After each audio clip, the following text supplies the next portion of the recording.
time! Alright, well, listen to the last scene before a slight song. Does anyone remember what Grandma's favorite movie was?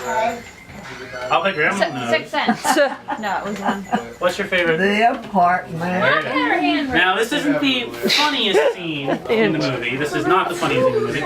But it's a scene that really kind of... Why are you doing It's kind of a pivotal scene in the movie, so we're going to do it. I'm going to play Jack Lemmon. The entire plot hinges on this scene. Right. So, this is... I'm just going to explain this one. Kitchen! Michael's playing Mr. Sheldrake.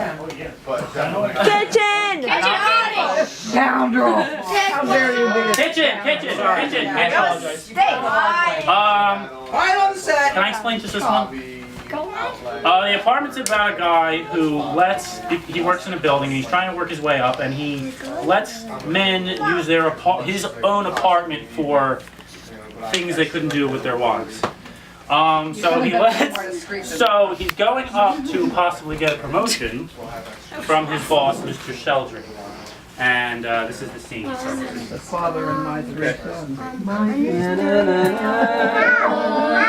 Alright. Quiet.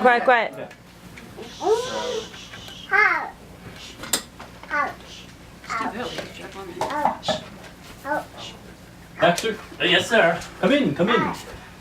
I was sort of wondering what you look like. Sit down. Yes, Mr. Sheldrake. I've been hearing of some very nice things about you. Mr. Dobish tells me you are, I have a report here from Mr. Dobish. Says you are resourceful, cooperative, loyal. Mr. Dobish said that.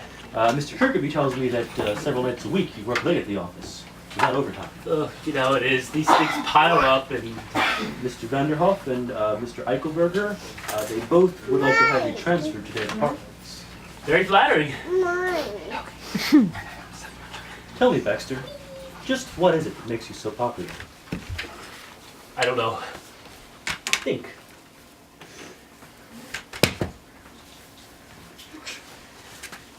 Would you mind repeating the question? Now look, Baxter, I'm not stupid. I know everything that goes on in this building. In every department, on every floor, every day of the year. You do? In 1957, we had an employee here, the name of Fowler. He was very popular too. Turns out he was running a bookie joint right in the actuarial department, tying up our switchboard, using our IBM machines to calculate the odds. So on the day before the Kentucky Derby, I called on the Vice Squad and we raided the 13th floor. The Vice Squad? That's right. What's that got to do with me? I'm not running any type of bookie joint. Just what kind of joint are you running? Sir?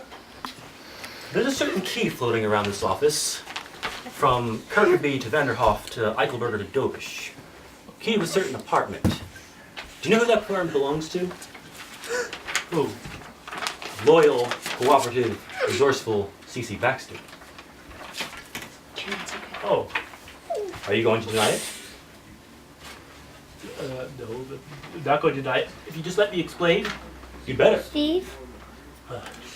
Well, about a year ago, I was going to night school. I was taking this course in advanced accounting. One of the guys from the department who lived in New Jersey, he had to go to a banquet at the Billboard. His wife was meeting him in town. He needed some place to change into a tuxedo, so I gave him the key. And word must have gotten out because the next thing I knew, all sorts of guys are suddenly going to banquets. And you give your key to one guy, you can't say no to another, and the whole thing got out of hand. Pardon me. Baxter. It's like... Yes, it is. Michael! Baxter.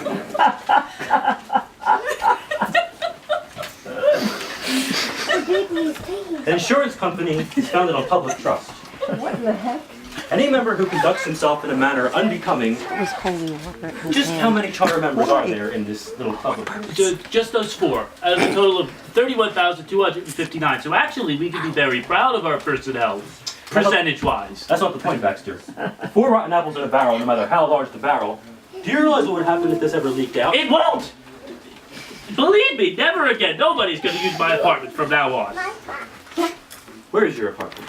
West 67th Street. You have no idea what I've been going through with the neighbors and the landlady and the liquor and the key. And How do you work with the key? we usually leave it to them in the office and then they can leave it under a mat. Never again, I can promise you that. Just a minute. Hello, dear. Yes, I called you earlier. Where were you? Oh, you had to take Tommy to the dentist. No cavities, good. Just a minute, dear. Where are you going, Baxter?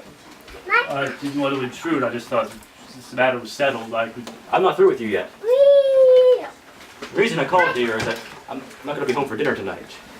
The branch manager from Kansas City is here. I'm taking him to the theater. Music Man, what else? No, don't wake up for me. Bye. Can I take my seat? Tell me, Baxter, have you ever seen Music Man? No, yeah, I heard it's one swell show. How would you like to see it tonight? You and me? But I thought you were taking the branch manager from Kansas City.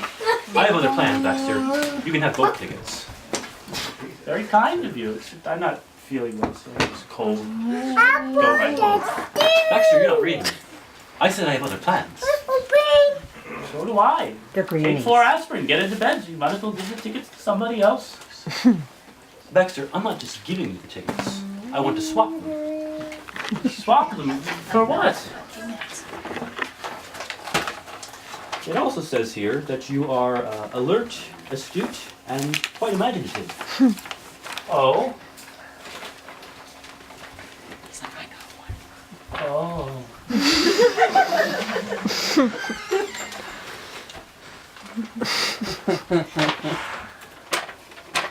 That's good thinking, Baxter. Next month, there's going to be a shift in management around here, and as far as I'm concerned, you're executive material. I am? Now put down the key. Now put down the axe. Okay.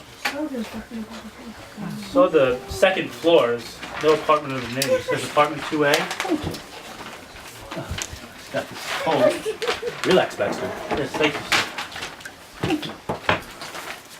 My coffee, You will be careful with the record players. Oh, and as far as the liquor, I ordered some this morning, huh? I don't know if they deliver it. And remember, Baxter, this is our little secret. So, Because people talk, you know. you don't need to worry about that. Not that I had anything to hide. Makes no difference to me. 4 apples, 5 apples, percentage-wise. Here are your tickets, Baxter. Thank you, sir. Have a good time. You too, sir.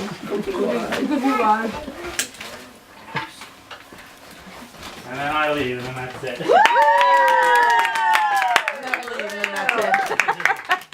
Never leave, and that's it. Thank you.